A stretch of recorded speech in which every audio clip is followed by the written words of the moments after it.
One of the least expensive urethane primers on eBay is Kirker Perfect Prime UP732, so I decided to give it a try. All primers are thick like this when you open the can, so you do have to reduce or thin the product. To get this to spray nice, we mixed it 4 parts primer to 1 part activator to 2 parts reducer. Here's an up-close shot of what that might look like. You fill it up to here with the primer, then to here with the activator, then to here with the reducer.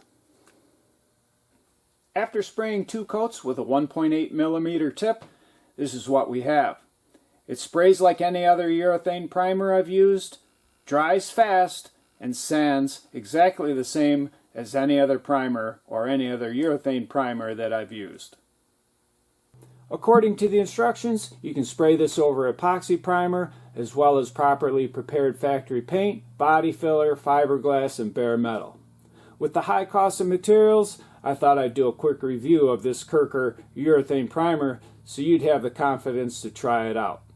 I hope this brief video helps you out in some way. If it did and you'd like to get my latest videos, don't forget to hit the subscribe button.